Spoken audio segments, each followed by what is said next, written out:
Ya, jazakumullah khair Ustaz Soleh. Mudah-mudahan Allah panjangkan umur beliau, dijaga beliau dari segala fitnah, dari segala penyakit, diberikan istiqamah fi ta'ah wal ibadah, wa yanalul husnal khatimah badal afiyah wa tul umur bi jahin nabi wa alin nabi. Al-Fatihah. Bismillahirrahmanirrahim. Alhamdulillahirabbil alamin arrahmanir rahim maliki yaumiddin.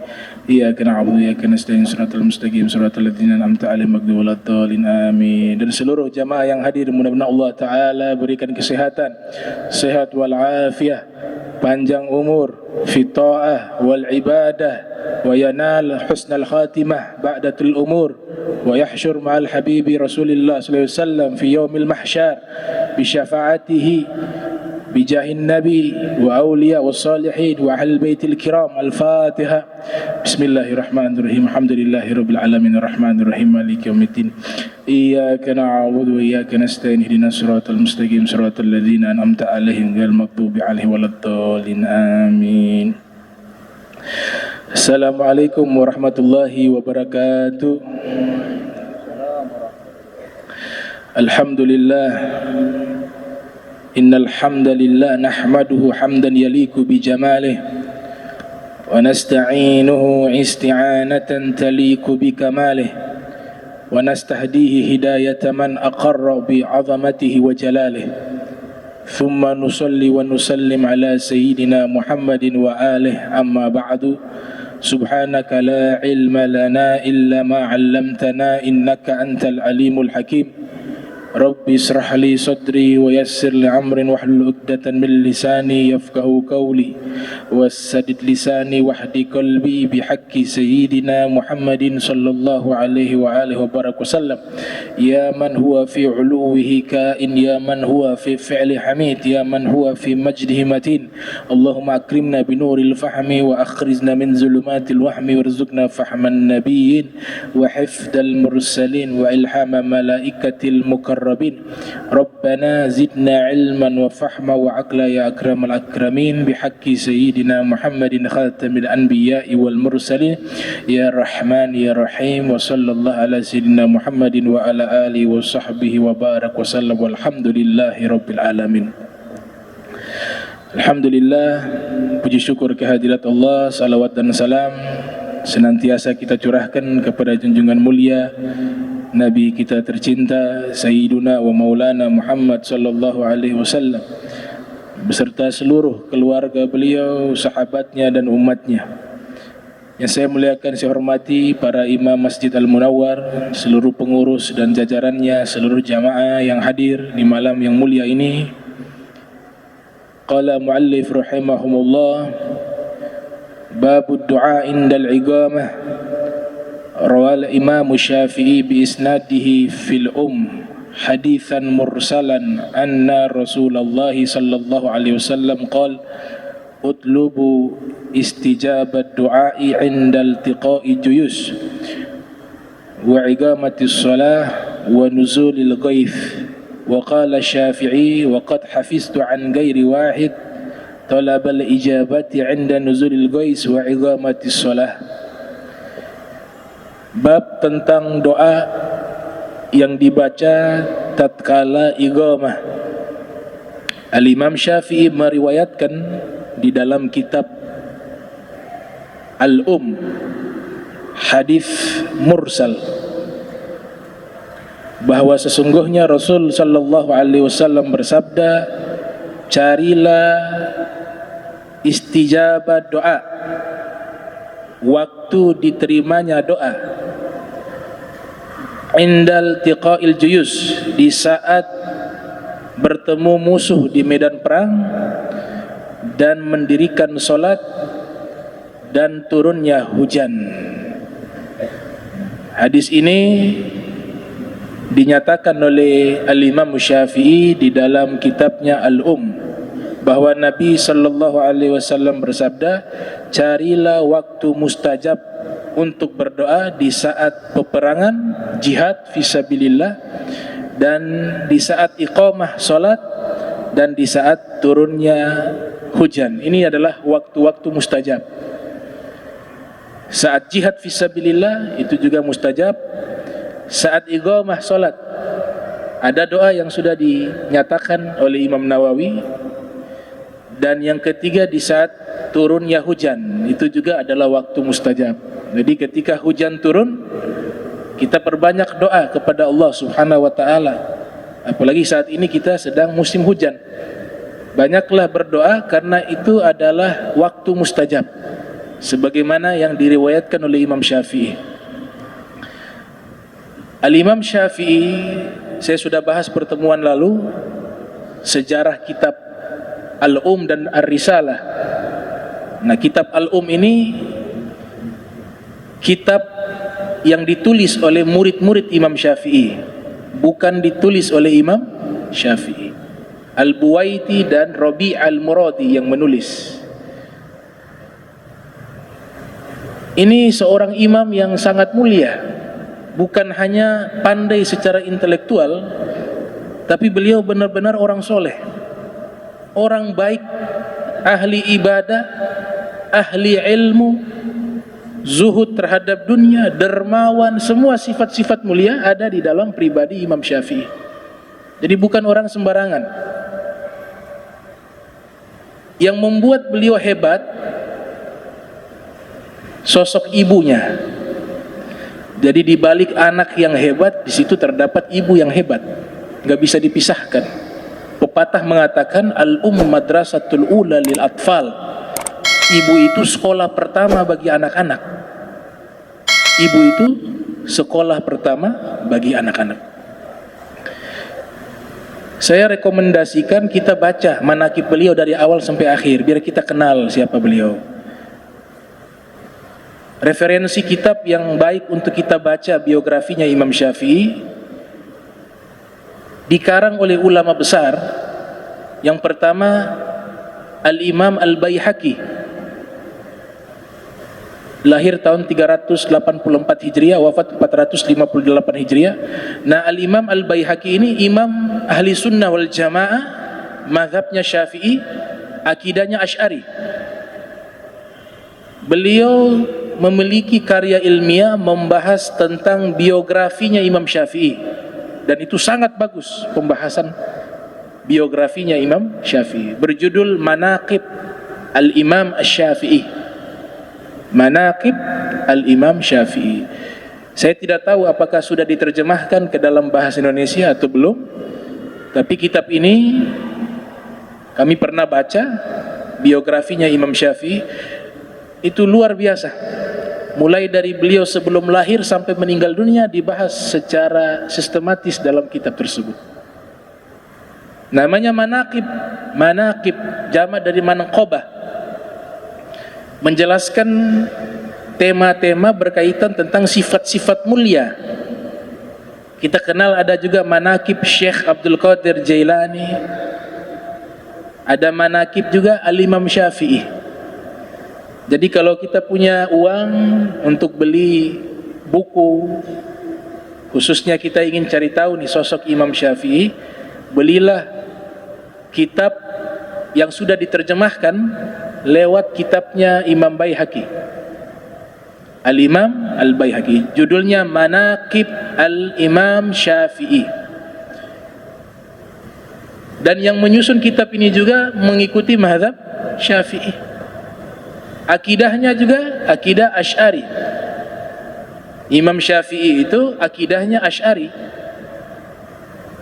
Maknanya akidah Asy'ari, Abu Hasan Asy'ari mengumpulkan pemahaman mereka, karena Imam Syafi'i lahir terlebih dahulu. Lahir tahun 150, wafat 204 Hijriah. Sedangkan Abu Hasan Asy'ari ini Al-Qarnu Tsani, 260 Hijriah lahir. Berarti yang duluan Imam Syafi'i. Tapi maksud saya Imam Syafi'i itu akidahnya Asy'ari, karena akidah Asy'ari itu akidahnya salaf. Beliau hanya mengkompilasi, mengumpulkan akidah-akidah tersebut. Jadi seperti itu. Nah, kemudian kitab kedua yang baik pembahasannya tentang biografinya Imam Syafi'i karya Al-Imam Fakhruddin Ar-Razi ini jauh lebih bagus lagi. Ini kitabnya jauh lebih bagus lagi, membahas biografi kehidupan Imam Syafi'i. Bernama Al-Imam Fakhruddin Ar-Razi. Lahir tahun 544 Hijriah, wafat pada tahun 606 Hijriah. Dan beliau juga akidahnya Asy'ari, bahkan menjadi imam besar di dalam akidah teologi Asy'ari. Nah, yang dua kitab ini rekomendasi untuk kita miliki dan untuk kita cari tahu biografi kehidupan Al-Imam Syafi'i. Di dalam kitabnya Fakhruddin Ar-Razi diceritakan, jadi Imam Syafi'i ini menjadi seorang imam besar bukan proses mudah. Disebutkan ibunya ketika mengandung Imam Syafi'i sudah mewakafkan anaknya untuk agama Islam.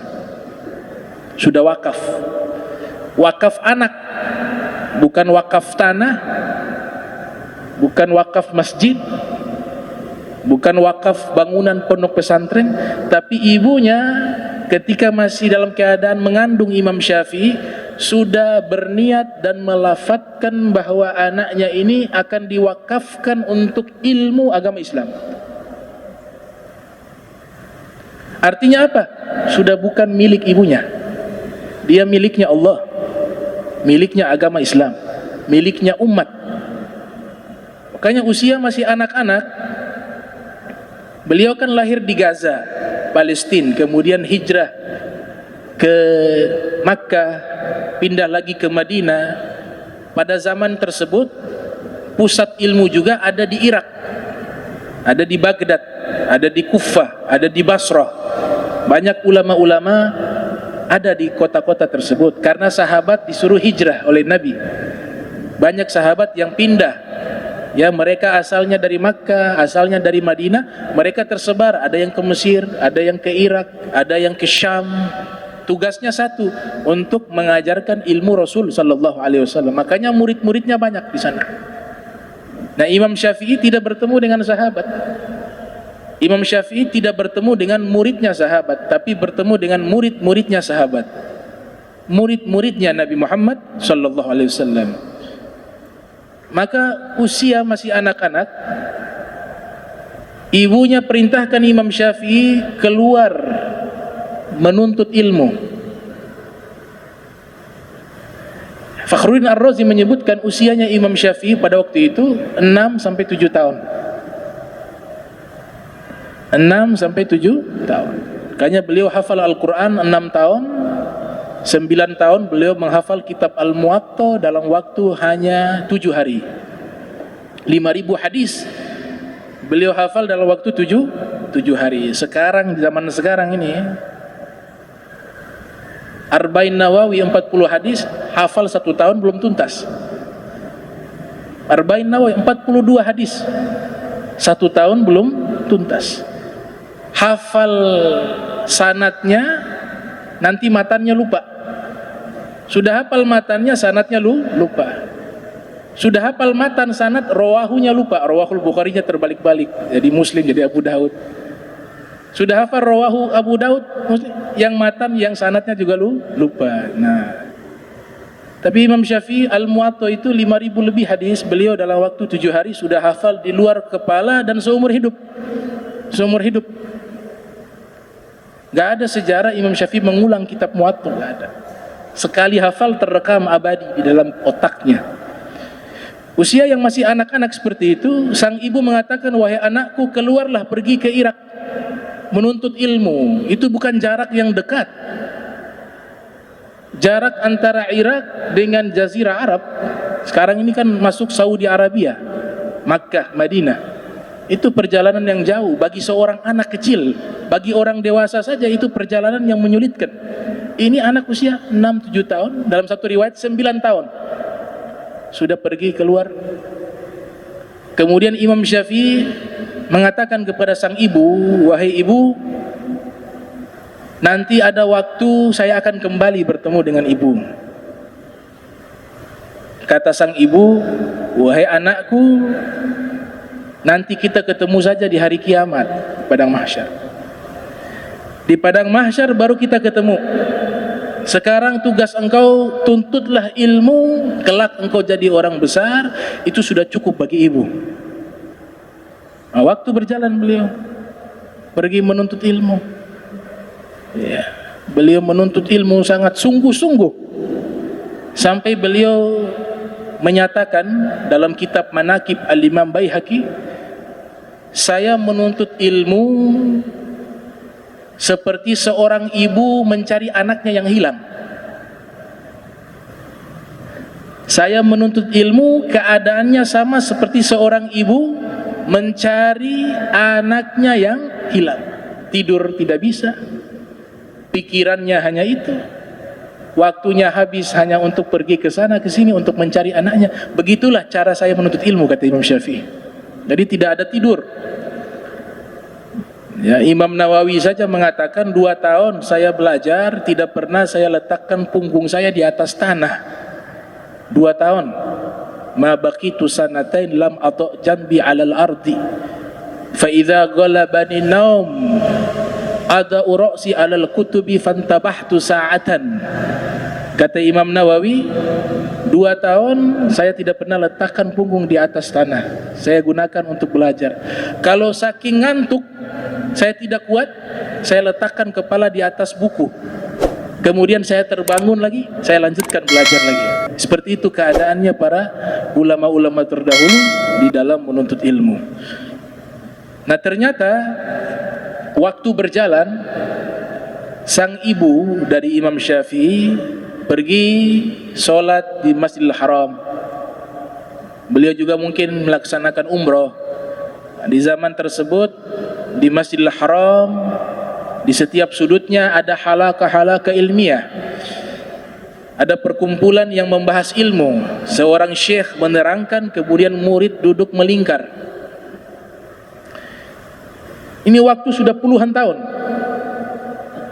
Sang ibu Imam Syafi'i setiap lewati halaqah ilmiah selalu mendengar sang guru yang mengajar menyebutkan Muhammad bin Idris, guru kami mengatakan kata wa kata. Di halaqah di sana juga begitu. Seorang syekh selalu mengatakan guru kami menjelaskan maknanya begini begini. Guru kami bernama Muhammad bin Idris. Yang di sana juga begitu. Sebut Muhammad bin Idris seluruhnya. Para syekh menyebut nama Imam Syafi'i. Akan tetapi sang ibu ini masih ragu. Ini Muhammad bin Idris memang namanya dari kecil. Selesai sang syekh mengajar, sang ibu menghampiri sang syekh tersebut, kemudian bertanya, tadi saya mendengar engkau mengajar dan beberapa syekh mengajar selalu menyebut guru kami Muhammad bin Idris Asy-Syafi'i, Muhammad bin Idris Asy-Syafi'i. Saya mau bertanya, ini Muhammad bin Idris Asy-Syafi'i orang mana? Tinggal di mana? Asalnya dari mana? Maka sang syekh mengatakan beliau itu lahir di Gaza, tinggal di sini tapi hijrah ke Irak, pergi ke Mesir, pergi ke Yaman, keliling menuntut ilmu. Siapa nama kakeknya? Dijelaskan.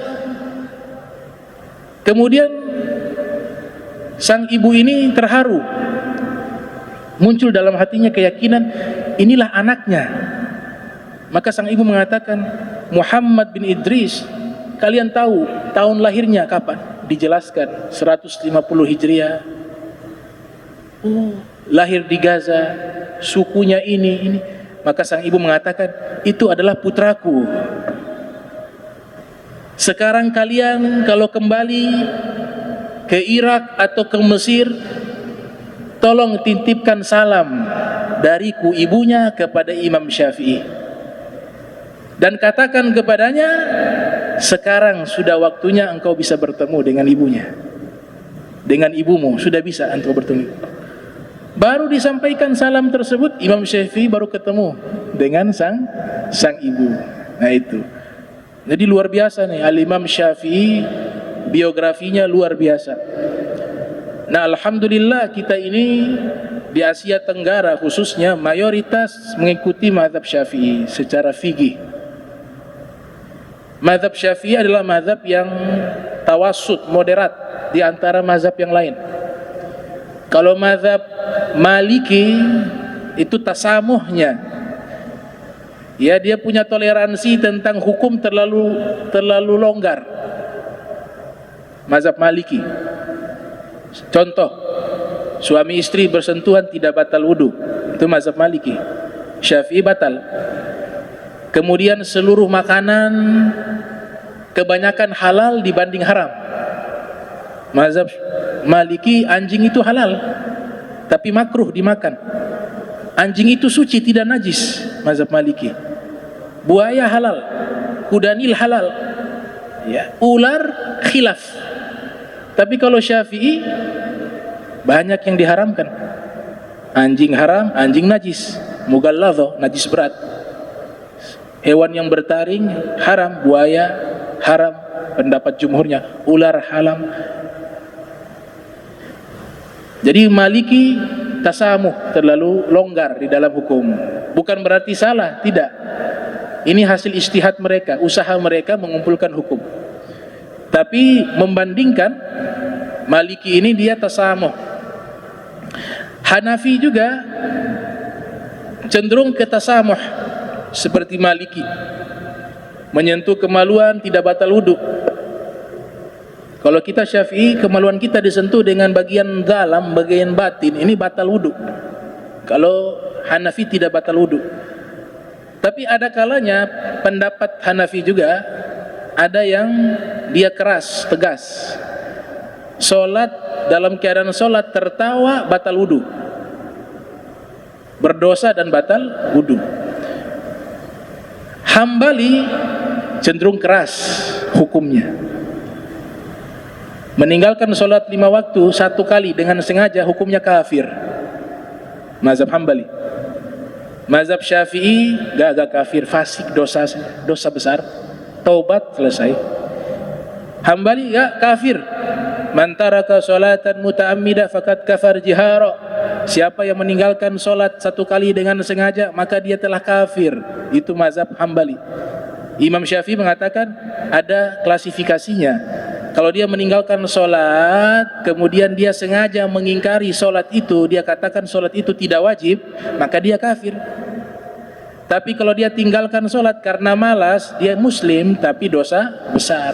Tapi kalau Hambali titik, pokoknya yang tinggalkan solat, mau sengaja tidak sengaja, muta'ammidah, pokoknya dia lakukan itu, dia tinggalkan karena malas atau karena mengingkari kewajibannya, dua-duanya kafir. Hambali. Kemudian di dalam masalah wanita, auratnya, aurat wanita, mazhab Hambali, seluruh tubuh wanita aurat sampai ke kuku-kukunya.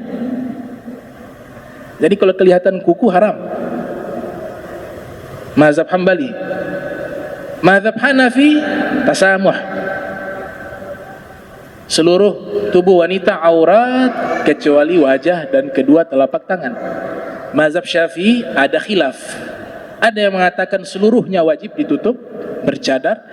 Ada yang mengatakan yang wajah dan tangan itu bukan aurat. Kalaupun aurat, jika memunculkan fitnah baru wajib ditutup. Saking cantiknya ini wanita, kalau berjalan orang tidak mampu melihatnya, maka dia wajib menutupnya. Ada klasifikasi. Tapi kalau Hambali, mau dia wanitanya cantik, tidak cantik, muda atau tua, yang namanya wanita auratnya dari ujung rambut sampai ujung kuku, semuanya wajib ditutup.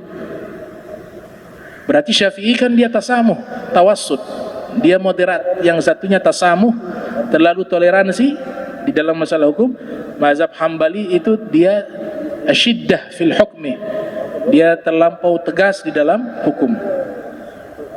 Bahkan Ibnu Taimiyah yang mengklaim mengikuti Hambali itu menyatakan kalau ada orang lafadzkan niat untuk sholat, usolli fardhu maghribi 3 raka'atin lillahi ta'ala, usolli fardhu isya'i 4 raka'atin mustaqbilal qiblati adal ma'mulillahi ta'ala. Kita lafadzkan terus menerus, ini lafadz niat. Ibnu Taimiyah mengatakan disuruh dia bertobat, jangan lafadzkan. Kalau dia tidak mau bertobat, sudah disampaikan boleh dibunuh. Ini. Itu kan terlampau ekstrim. Masa hanya masalah lafaz, niat, darah seseorang bisa ditumpahkan? Maka tidak semua ijtihad ulama itu kita ambil. Tidak semua ijtihad para ulama tentang hukum kita ambil mentah-mentah. Tidak, kita harus saring. Makanya disuruh kita ikut satu mazhab agar tidak bingung. Tidak bingung. Yang satunya saja itu banyak khilaf di dalamnya. Toh kenapa kita gaya-gayaan mau campur-campur mazhab yang lain? Yang Syafi'i saja itu kitabnya kita baca belum selesai sampai sekarang. Toh kenapa kita selalu mencari-cari atau menggabungkan mazhab-mazhab yang lain, kecuali darurat.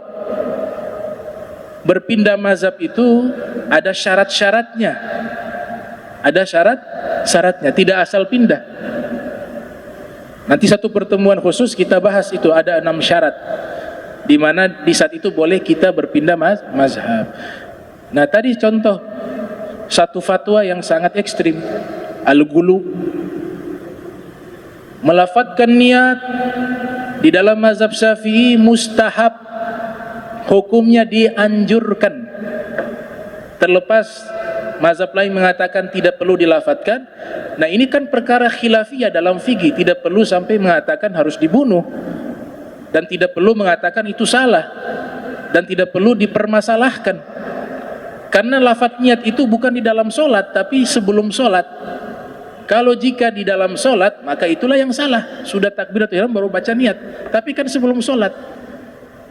Dan itu ada landasan dalilnya. Para ulama Syafi'iyah menyatakan bahwa ini hukumnya dianjurkan. Mereka itu bukan secara pribadi berinovasi dan menyatakan hukum ini, bahwa hukum ini adalah karya kami, tidak. Tapi mereka ketika menetapkan hukum, itu ada rujukan hukum. Ternyata mereka kumpulkan Rasul sallallahu alaihi wasallam di dalam beberapa ibadah selalu melafadzkan maksud ibadah. Ya Allah, dalam ibadah haji, ya Allah, saya berihram, saya berhaji.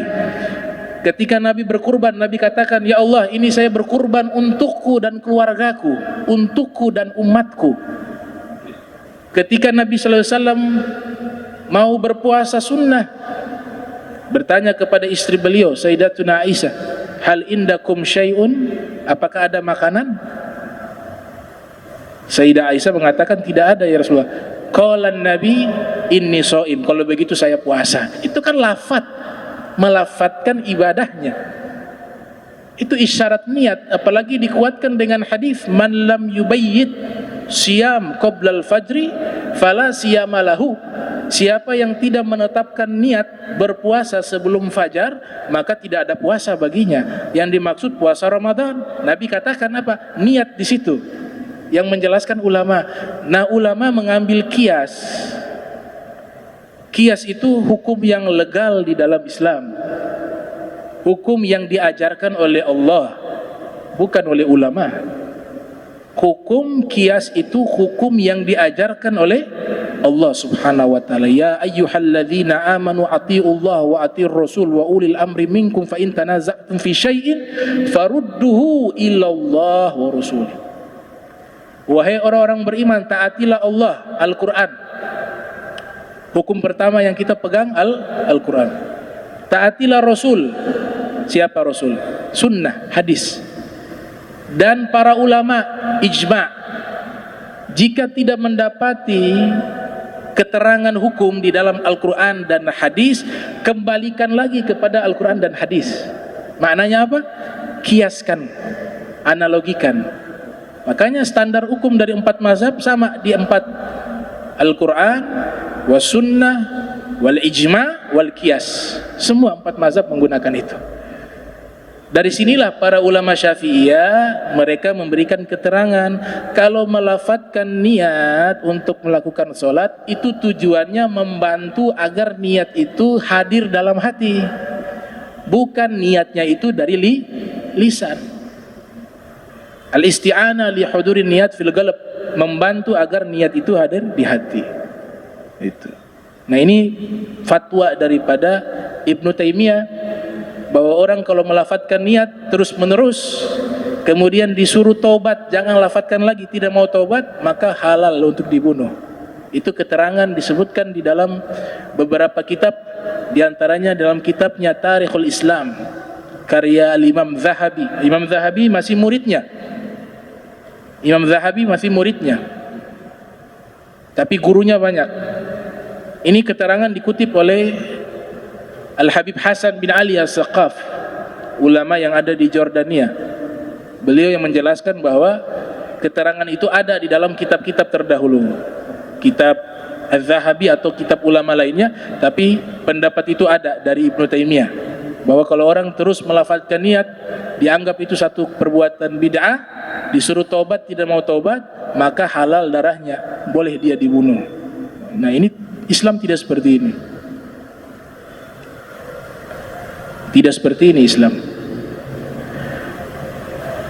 Nah, kemudian Imam Syafi'i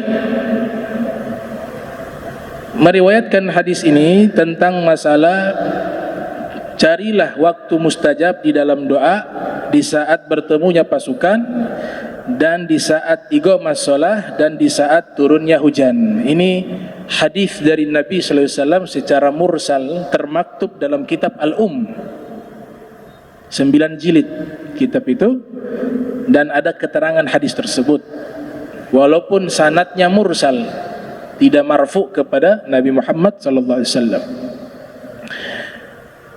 Doa kepada Allah Subhanahu wa taala perlu kita yakini bahwa tidak ada doa yang sia-sia.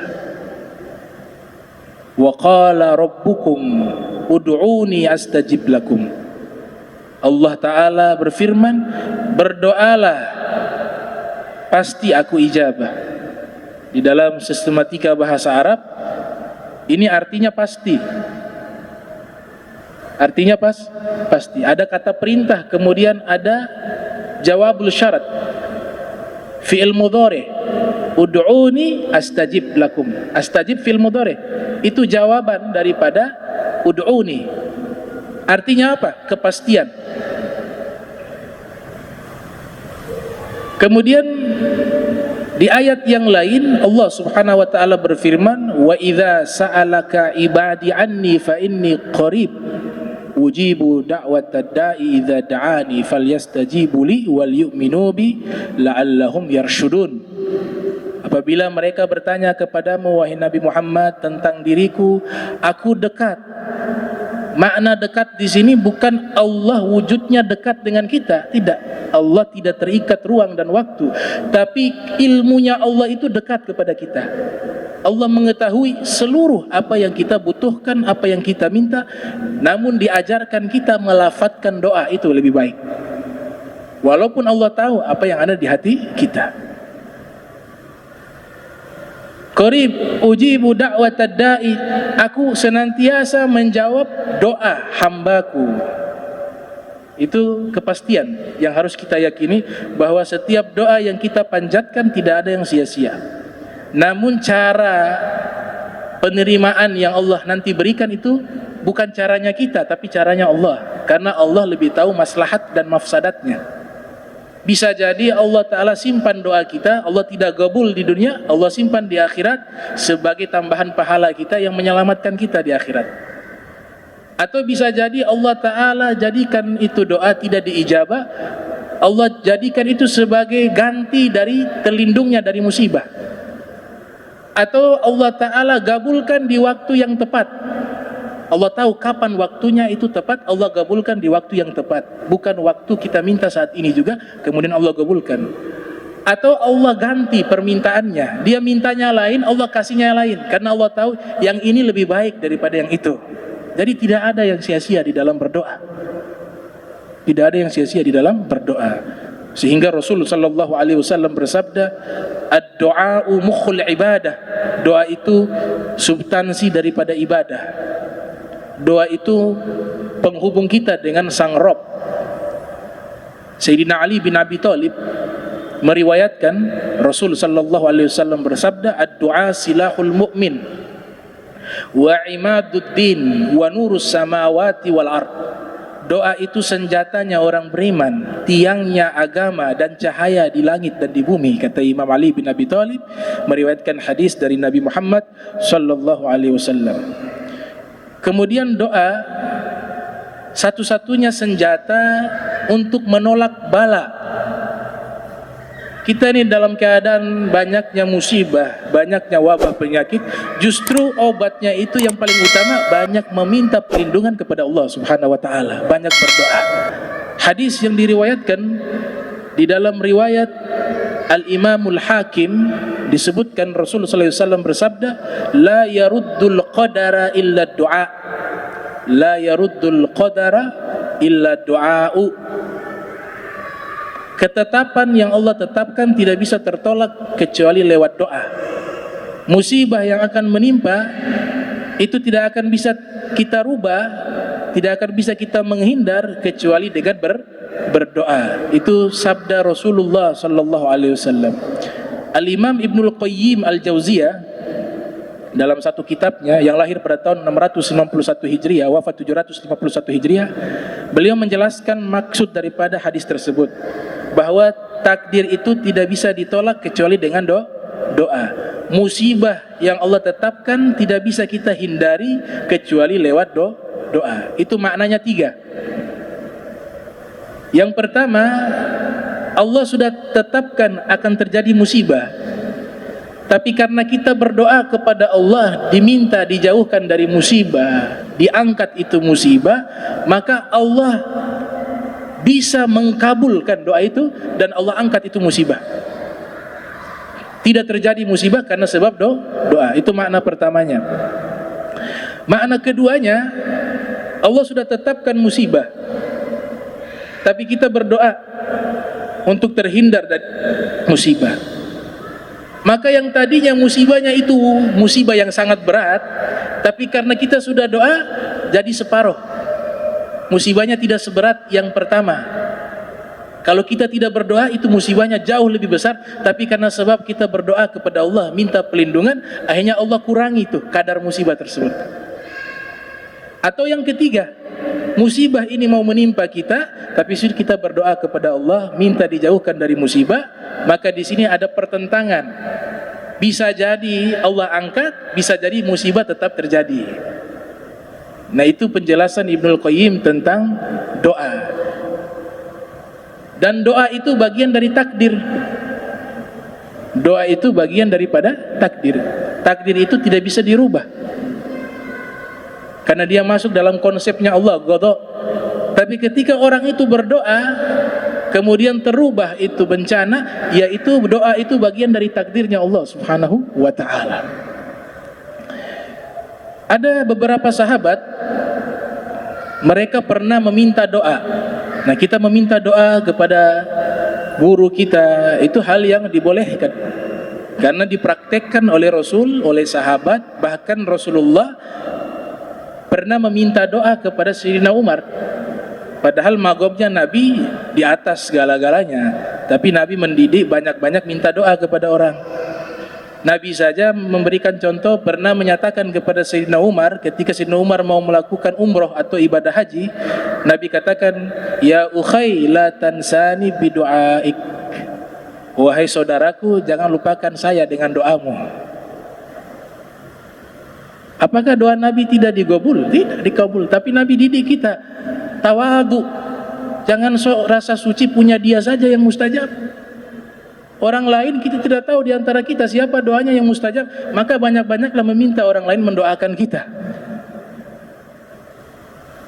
Kemudian sahabat bernama Harithah ibni Suraqah ini meminta doa kepada Rasul sallallahu alaihi wasallam untuk wafat di dalam medan perang.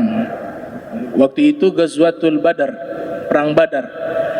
Harithah ibn Suraqah mengatakan, ya Rasulullah, doakan saya wafat di jalan Allah, di medan perang. Ini doa tidak boleh kita ambil satu pihak, nanti semuanya doa pengen mati. Tapi Nabi ketika mengijabah, mengiyakan doa tersebut, Nabi juga lihat klasifikasi orang yang meminta. Nanti ada lawan bandingnya. Kalau yang Harithah ibnu Suraqah, memang beliau Nabi sudah tahu nih ketetapannya bagaimana, dia baiknya bagaimana, apakah harus meninggal sekarang atau nanti, itu Nabi tahu. Maslahatnya Nabi tahu. Makanya Nabi doakan agar dia wafat di medan perang, dan apa yang Nabi doakan benar-benar terwujud. Harithah ibnu Suraqah wafat syahid fisabilillah di perang Badar. Nabi kembali pulang dari peperangan, ibunya Harithah menanti kedatangan Rasul sallallahu alaihi wasallam. Kemudian mengatakan, "Wahai Rasulullah, bagaimana keadaan anakku?" Sambil menangis, Nabi katakan, "Sudah meninggal dunia, kau harus bersabar." Ibunya Harithah mengatakan, "Ya Rasulullah, aku menangis bukan karena anakku wafat, bukan. Aku menangis ini, aku bertanya, anakku sekarang ini sudah wafat, sekarang ini dia tempatnya di mana? Di surga atau di neraka? Itu yang aku tangisi. Kalau memang dia di surga, aku bersabar. Tapi kalau bukan di surga, aku sedih dan menangisi dirinya." Maka Nabi mengatakan kepada sang ibu, "Ya Ummah Harithah, innaha jinanun fil jannati." Wahai Ummah Harithah, di dalam surga itu ada kelas, ada kelas-kelasnya. Ada yang VIP, Jannatul Firdaus yang paling tertinggi, ada surga Adnan, ada Darul Jalal, ada Darul Ikram, sesuai tingkatan amalnya. Wa inna ibnaka asab Firdaus al-a'la. Kalau anakmu sekarang dia berada di surga Firdaus yang tertinggi. Maka sang ibu tertawa bahagia. Nabi katakan, "Saya belum pernah melihat ada orang menangis kemudian disusul dengan tertawa. Baru kali ini saya lihat." Nah, ini Nabi ijabah doanya. Nabi doakan, mustajab, meninggal syahid. Namanya Harith, ya, Harithah ibnu Suraqah, sahabat Rasul, masih muda. Harithah ibnu Suraqah. Ada satu sahabat namanya Haris ibnu Malik al-Ansari, diceritakan di dalam kitab Lataiful Minan karya Imam Ibnu Athaillah Sekandari. Nah, Haris ibni Malik al-Ansari ketika bertemu dengan Nabi Muhammad sallallahu alaihi wasallam, Nabi bertanya kabarnya, "Kaifa asbahta?" Wahai Haris, bagaimana pagimu? Bagaimana kabarmu? Kata Haris, "Asbahtu mu'minan haqqa." Saya, ya Rasulullah, di hari ini mencapai magom orang beriman yang hakiki. Ini bahasanya ia sampaikan di hadapan Sayyidul Mursalin, pemimpin para nabi, para rasul.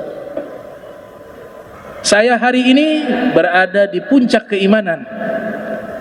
Kemudian Nabi katakan, "Unzur ma taqul." Hati-hati kalau berbicara. "Wa inna likulli syai'in haqiqatan, fama haqiqatu imanik." Segala sesuatu punya hakikat, punya bukti. Buktinya apa? Engkau sudah mencapai keimanan, puncak keimanan. Nabi tantang. Buktinya apa? Kemudian Harithah mengatakan, "Nazafat nafsi anid dunya." Yang pertama, ya Rasulullah, di dalam hati saya sudah luntur ini tentang duniawi, luntur, gak ada sisa. Sudah tidak ada dunia di hati saya. Kemudian yang kedua, di waktu malam saya begadang, sholat, tidak pernah putus. Di waktu siang saya berpuasa. Wa ka'anni anzuru ila arsy rabbi barizah. Dan saya seakan-akan bisa melihat arsy-Nya Allah. Wa ka'anni anzuru ilal jannati ila ahlil jannati yatazawaruna fiha. Dan seakan-akan saya bisa melihat penghuni surga saling mengunjungi satu lainnya di dalam surga. Wa ka'anni anzuru ila ahlin nar dan seakan-akan saya bisa melihat penghuni neraka berteriak memohon pertolongan di dalam neraka. Mereka melihat bukan dengan mata ini, bukan mata yang ada di kepala, tapi magom seperti ini mereka melihat dengan mata hati, dengan basirah. Sahal Tustari mengatakan, qulubul arifin laha uyunun tara ma la yara'u linnazirin. Hati-hati orang-orang yang mengenal Allah, mereka punya mata dalam hatinya, bisa melihat sesuatu yang tidak bisa dilihat oleh mata biasa. Ini bukti. Hidup di zaman Nabi, sahabat Nabi mengatakan sudah mencapai hakikat keimanan. Kemudian Nabi katakan kepada Haritha, arafta falzam, kamu sudah tahu hakikat sebenarnya, falzam, terus laksanakan, istiqomah terus. Kemudian Nabi sambung sabdanya, abdun nawwarallahu ta'ala qalbahu bil iman. Inilah contoh seorang hamba yang Allah sudah berikan cahaya keimanan dalam hatinya, kata Rasul sallallahu alaihi wasallam. Ada sahabat bernama Abu Umamah Al-Bahili, diceritakan di dalam kitab Al-Isabah fi Tamyiz Sahabah yang ditulis oleh Al-Hafiz Ahmad bin Ali Ibnu Hajar Asqalani, yang lahir pada tahun 773 Hijriah, wafat pada tahun 852 Hijriah. Abu Umamah Al-Bahili meminta kepada Nabi untuk wafat di dalam medan perang. Kalau yang tadi Nabi ijabah, Nabi doakan. Tapi yang ini tidak Nabi ijabah. Justru Nabi doanya sebaliknya, Allahumma sallimhum wa ghanimhum. Ya Allah, berikan keselamatan kepada mereka, berikan mereka dapat harta rampasan perang yang berlimpah. Nabi gak ijabah. Tadi saya katakan Nabi itu tidak asal orang minta langsung bikin, tidak. Nabi tahu nih maslahatnya bagaimana, ini seperti apa yang cocok untuknya, itu Nabi tahu. Buktinya ini Nabi tidak ijabah. Minta berulang-ulang kali, ya Rasulullah, ini sudah ada medan perang, minta kepada Allah saya syahid. Nabi berdoa, Allahumma sallimhu wa ghanimhum. Ya Allah, berikan keselamatan kepada mereka, berikanlah mereka harta rampasan perang yang berlimpah. Sampai akhirnya Abu Umamah, dia mungkin sudah putus asa, tidak dapat doa tersebut, padahal dia ingin sekali wafat syahid fisabilillah. Dia katakan, ya Rasulullah, ada tidak amalan yang dimana saya mendapatkan wafat dalam keadaan husnul khotimah, dalam keadaan syahid? Amalan sudah, amalan. Nabi katakan, rajinlah berpuasa sunnah. Nah, ulama hadis ketika memberikan penjelasan tentang hadis tersebut, ternyata orang yang doanya minta panjang umur, sehat walafiat, ada kalanya magomnya lebih baik daripada orang yang wafat di jalan Allah, syahid fisabilillah. Dengan catatan, ketika umurnya panjang, dia penuhi waktu-waktunya di dalam kebaikan, di dalam kemanfaatan, memberikan manfaat kepada manusia, itu pahala yang sangat besar. Ibadah-ibadah yang dilakukan itu adalah pahala yang sangat besar. Nah, ini jika dia lakukan sepanjang umurnya, bisa jadi pahalanya itu mampu mengalahkan pahala orang yang wafat syahid fi sabilillah. Karena syahid fi sabilillah itu jalannya banyak. Salah satunya lewat peperangan, tapi ada jalan-jalan lainnya. Menuntut ilmu, dia wakafkan waktunya untuk belajar ilmu agama, mengajar sampai meninggal. Ada yang menjaga ibadah, sholat tahajud, dia istiqomah sampai meninggal. Ada yang dia sedekah, membantu orang, hidup-hidupnya hanya untuk membantu kepada manusia lainnya. Nah, ini mereka punya jalan-jalan syahadah juga, tapi dengan jalan yang berbeda. Sehingga dikatakan, kullu turukin illallah biqadri anfasil khalq. Jalan menuju kepada Allah sebanyak hembusan nafas manusia. Berapa banyak hembusan nafas manusia? Miliaran, triliunan. Jalan untuk mendapatkan kemuliaan di sisi Allah itu banyak. Sisa kita pilih yang mana kita cocok untuk kita, yang mana itu. Nah, insyaallah kita lanjutkan pembahasan di pertemuan berikut tentang kitab Al-Adhkar An-Nawawiyah. Dan mudah-mudahan Allah Ta'ala berikan kita istiqamah, sehat walafiah, zahiran wa batinan, hisian wa ma'nawiyan. Diberikan istiqamah fit ta'ah wal ibadah wa taqwa, mendapatkan husnul khatimah setelah panjang umur, bijain nabi wa alin nabi wa awliya salihin min masyarik wal magharibiha barriha wa bahri. Al-Fatihah. Bismillahirrahmanirrahim. Alhamdulillahirabbil alamin arrahmanir rahim maliki yaumiddin iyyaka na'budu wa iyyaka nasta'in shiratal mustaqim shiratal ladzina an'amta 'alaihim ghairil maghdubi 'alaihim. Allahumma jam'ana hadza jam'an marhuma wa tafarraqna min ba'di tafarraqan ma'suma wa la tajal minna wa la minna syaqiyyan wal mahruma. Allahumma naffih qulubana an ta'alluqi biman dunak waj'alna min qaumin tuhibbuhum wa yuhibbunak. Subhanaka bihamdika asyhadu an la ilaha illa anta astaghfiruka wa atubu ilaik. Wa sallallahu alaihi Muhammadin wa ala alihi wa sahbihi wa barik wa sallam wa la minkum. Wassalamu alaikum warahmatullahi wabarakatuh.